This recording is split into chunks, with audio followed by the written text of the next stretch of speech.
Hello മക്കളെ, welcome back to CMS creations. നമ്മൾ നോക്കാൻ പോകുന്നത് 2023 നമ്മളുടെ 9ാമത്തെ ചാപ്റ്ററായ ജോമെട്രി അൽജിബ്ര എന്ന് പറയുന്ന ചാപ്റ്ററിൽ നിന്നും ചോദിച്ചിട്ടുള്ള ചോദ്യങ്ങളും അതിൻ്റെ ഉത്തരങ്ങളുമാണ്. അപ്പോൾ 2023 ചോദിച്ചിട്ടുള്ള ചോദ്യങ്ങൾ ഏതൊക്കെയെന്നും അതിൻ്റെ ഉത്തരങ്ങൾ എന്താണെന്നുള്ളത് നമുക്ക് നോക്കാം. In the figure coordinate of 3 vertices of the parallelogram ABCD are given. ചിത്രത്തിൽ സാമാന്ത്രികം ABCDയുടെ 3 മൂലകളുടെ സൂചക സംഖ്യകൾ നൽകിയിരിക്കുന്നു. റൈറ്റ് ദ കോർഡിനേറ്റ് ഓഫ് സിയുടെ സൂചക സംഖ്യകൾ എഴുതുക. Calculate the length of the diagonal AC എന്ന വികരണത്തിന്റെ നീളം കണക്കാക്കുക. Find the coordinate of the point of intersection of the diagonals. സാമാന്ത്രികത്തിന്റെ വികരണങ്ങൾ കൂട്ടിമുട്ടുന്ന ബിന്ദുവിന്റെ സൂചക സംഖ്യകൾ കണക്കാക്കുക. ഓക്കെ, അപ്പൊ ആദ്യം നമുക്ക് എക്സ് കോർഡിനേറ്റ് കാണാം. നമ്മൾ തൊട്ട് മുമ്പത്തെ വീഡിയോയിൽ ചെയ്താണ് എങ്ങനെ എക്സ് കോർഡിനേറ്റ് കാണാം. എതിർമൂലകൾ തമ്മിൽ കൂട്ടുക, മറ്റേത് എന്ത് ചെയ്യുക, മൈനസ് ചെയ്യുക. അപ്പൊ ഇവിടെ 10 + 12 - 7 എക്സുകൾ മാത്രം കേട്ടോ. 12ക്ക് 10 കൂട്ടിയാൽ 22 കിട്ടും. 22 7 പോയാൽ 15. ഇനി y എങ്ങനെ കാണുക? 11ക്ക് 7 കൂട്ടുക, എന്നിട്ട് 5 മൈനസ് ചെയ്യുക. 11ക്ക് 7 കൂട്ടിയാൽ 18, 18ന്ന് 5 പോയാൽ 13. അപ്പൊ സി കിട്ടിയ എത്രയാ? 15, 13. Calculate the length of the diagonal AC. ഇനി AC-യുടെ നീളം കാണണം. ഓക്കെ, എ എന്ന് പറയുന്നത് 7, 5 ആണ്. സി എന്ന് പറയുന്നത് 15, 3 ആണ്. എന്താ ഡിസ്റ്റൻസ് കാണാനുള്ള equation? √x1 - x2 the whole square plus y1 - y2 the whole square. നമുക്കിതിൽ വാല്യൂ കൊടുക്കാം. 15 - 7. ഞാൻ x1-നെ 15 ആയിട്ടും x2-നെ 7 ആയിട്ടും കൊടുത്തു. ഇനി y1 13ഉം y2 5ഉം. 15ന്ന് 7 കുറക്കുക, അതിന്റെ സ്ക്വയർ. 13ന്ന് 5 കുറക്കുക, അതിന്റെ സ്ക്വയർ. 15ന്ന് 7 പോയാൽ 8 കിട്ടും, 8ന്റെ സ്ക്വയർ. 13ന്ന് 5 പോയാലും 8 ആണ്, 8ന്റെ സ്ക്വയർ. 8 8 64, 64 + 64 അഥവാ 64 × 2. ഓക്കെ, 64 × 2, 2 64 അല്ലേ? അപ്പൊ 64 × 2. 64നെ റൂട്ടിന് പുറത്തേക്ക് എടുക്കുക. 64ന്റെ റൂട്ട് എത്രയാ? 8. അപ്പോ 8 √2 ഇതാണ് AC-യുടെ നീളം. ഓക്കെ, 8ന്റെ സ്ക്വയറും 8ന്റെ സ്ക്വയറും വന്നു. അപ്പൊ 64 + 64 അത് 64 × 2 എന്ന് എഴുതുക, കൂട്ടരുത്. എന്നിട്ട് 64നെ പുറത്തെടുക്കുക. 64നെ പുറത്തെടുക്കുമ്പോ എത്രയാ? 8. 8 √2. ഓക്കെ,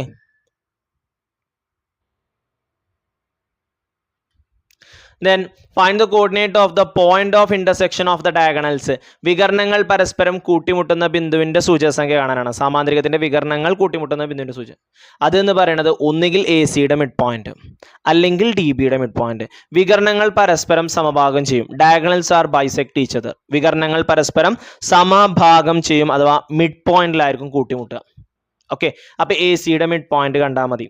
15ഉം 7ഉം കൂട്ടുക. സി എന്ന് പറയുന്നത് 15, 13 ആണ്. അത് ഇവിടെ ഉണ്ട് കേട്ടോ. എ എന്ന് പറയുന്നത് 7, 5 ആണ്. അപ്പോൾ 15ഉം 7ഉം കൂട്ടുക, അതിന്റെ പകുതി. 13ഉം 5ഉം കൂട്ടുക, അതിന്റെ പകുതി. 15ക്ക് 7 കൂട്ടിയാൽ 22/2. 13ക്ക് 5 കൂട്ടിയാൽ 18/2. അപ്പൊ 11/9 കിട്ടും. ഇനി BD-യുടെ മിഡ് പോയിന്റ് ഉണ്ടായാലും അങ്ങനെ തന്നെ കിട്ടും കേട്ടോ. നോക്കുക, 10 + 12 22, അതിന്റെ പകുതി 11. 11 + 7 18, അതിന്റെ പകുതി 9. കണ്ടോ, വികരണങ്ങൾ പരസ്പരം സമഭാഗം ചെയ്യും. ഏതെങ്കിലും ഒരു വികരണത്തിന്റെ മിഡ് പോയിന്റ് കണ്ടാൽ മതി. ആ പോയിന്റിലാണ് അത് രണ്ടും കൂട്ടിമുട്ടുക. ഓക്കെ, അപ്പൊ ഏത് പോയിന്റിലാണ് കൂട്ടിമുട്ടുന്നത്? 11, 9 എന്ന് പറയുന്ന പോയിന്റിൽ ഈ രണ്ട് വികരണങ്ങളും എന്ത് ചെയ്യും? പരസ്പരം മുറിച്ചു കടക്കും. ഇനി in the figure 0, 6, 8, 0 are the coordinate of the point AB. A circle of diameter AB is to be drawn. ചിത്രത്തിൽ AB എന്നീ ബിന്ദുക്കളുടെ സൂചക സംഖ്യകളാണ് 0, 6, 8, 0. AB എന്ന വര വ്യാസമായ ഒരു വൃത്തം വരച്ചിട്ടുണ്ട്. Find the coordinate of the centre of the circle. വൃത്ത കേന്ദ്രത്തിന്റെ സൂചക സംഖ്യകൾ കണ്ടുപിടിക്കുക. Find the radius of the circle. വൃത്തത്തിന്റെ ആരം കണ്ടുപിടിക്കുക. What is the equation of the circle. വൃത്തത്തിന്റെ സമവാക്യം കാണുക. 2023 5 മാർക്കിന് ചോദിച്ച ഒരു ചോദ്യമാണത്. അപ്പൊ ആദ്യം find the coordinate of the centre of the circle. വ്യാസത്തിന്റെ മിഡ് പോയിന്റ് അല്ലേ മക്കളെ സെന്റർ എന്ന് പറയുന്നത്? വ്യാസത്തിന്റെ മധ്യബിന്ദു, ഡയമീറ്ററിന്റെ മിഡ് പോയിന്റ്, വ്യാസത്തിന്റെ മധ്യബിന്ദു. എന്താണ് സെന്റർ എന്ന് പറയുന്നത്? ഡയമീറ്ററിന്റെ മിഡ് പോയിന്റ്, വ്യാസത്തിന്റെ മധ്യബിന്ദു. അപ്പൊ ആ വ്യാസം എന്ന് പറയുന്നത് AB ആണ്. ക്വസ്റ്റ്യനിൽ തന്നിട്ടുണ്ട് എന്ന വരെ വ്യാസമായ വൃത്തം. AB is to be drawn. Diameter AB. അപ്പോ എക്സുകൾ തമ്മിൽ കൂട്ടുക. 0, 8. അതിൻ്റെ പകുതി 4. പിന്നെ വൈകൾ തമ്മിൽ കൂട്ടുക 6 + 0 അതിൻ്റെ പകുതി 3.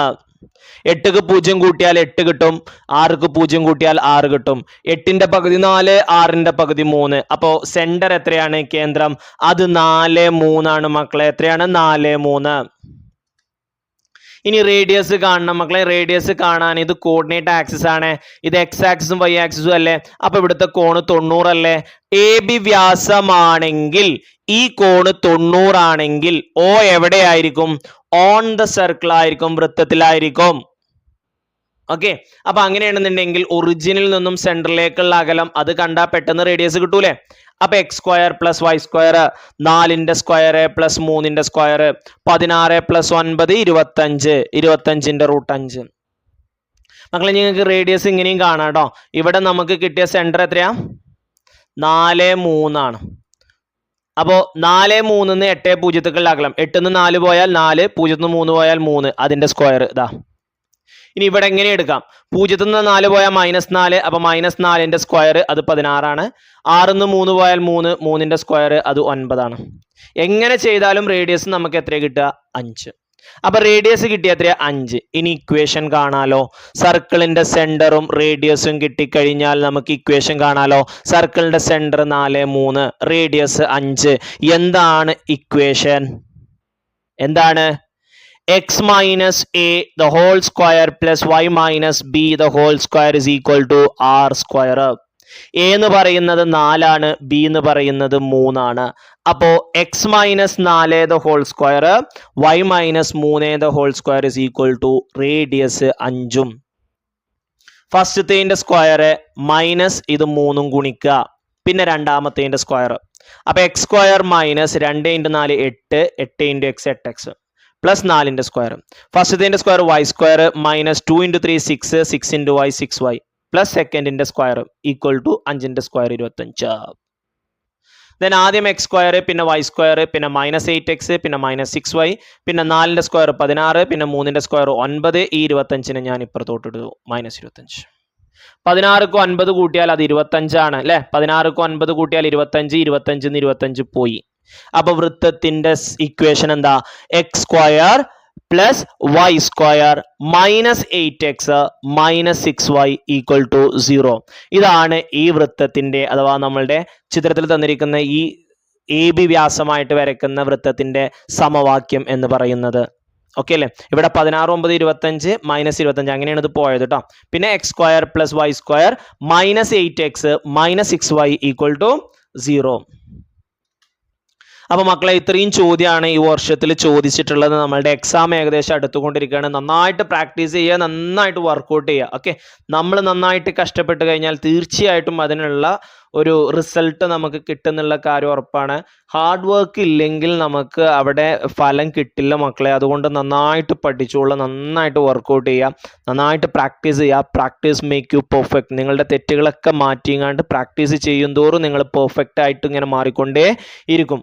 അപ്പോൾ നന്നായിട്ട് പഠിക്കുക. ഓക്കെ, സോ എല്ലാവർക്കും നല്ല മാർക്ക് കിട്ടട്ടെ എന്ന് പ്രാർത്ഥിക്കുന്നു. Wish all the very best for your examination and thank you for watching this video. നിങ്ങളുടെ ഫ്രണ്ട്സൊക്കെ SSLC എക്സാം ചെയ്യുന്ന ഫ്രണ്ട്സുകളൊക്കെ ഉണ്ടെന്നുണ്ടെങ്കിൽ അവർക്കൊക്കെ ഇത് കൊടുക്കുക കേട്ടോ. നമ്മളുടെ ഒന്നാമത്തെ ചാപ്റ്റർ മുതലുള്ള എല്ലാ ക്വസ്റ്റ്യനുകളും നമ്മൾ ഇതേപോലെ 6 വർഷത്തെ ക്വസ്റ്റ്യൻ പേപ്പറുകൾ പാർട്ട് ആക്കിയിട്ട് എന്ത് ചെയ്തിട്ടുണ്ട്? പ്ലേലിസ്റ്റ് ആക്കി ഇട്ടിട്ടുണ്ട്. ഇത് എൻഡ് സ്ക്രീനിലും നിങ്ങൾക്ക് കാണാം. അതേപോലെ തന്നെ ഡിസ്ക്രിപ്ഷനിലുണ്ട് ലിങ്ക്. അത് ഓപ്പൺ ചെയ്ത് നിങ്ങൾക്ക് ബാക്കിയുള്ളത് കാണാം. ക്രിസ്മസ് പരീക്ഷയുടേതുണ്ട്, ഓണപരീക്ഷയുടേതുണ്ട്. നിങ്ങളുടെ ടെക്സ്റ്റ് ബുക്കിലെ എല്ലാ ക്വസ്റ്റ്യൻസിൻ്റെയും ആൻസറുകളുടെ ഒക്കെ പ്ലേലിസ്റ്റുകൾ എൻഡ് സ്ക്രീനിലും ഉണ്ട്, അതേപോലെ തന്നെ ഡിസ്ക്രിപ്ഷനിലും ഉണ്ട്. നിങ്ങൾ കാണുക, പഠിക്കുക, നല്ല മാർക്ക് കിട്ടട്ടെ. Thank you for watching this video. Okay.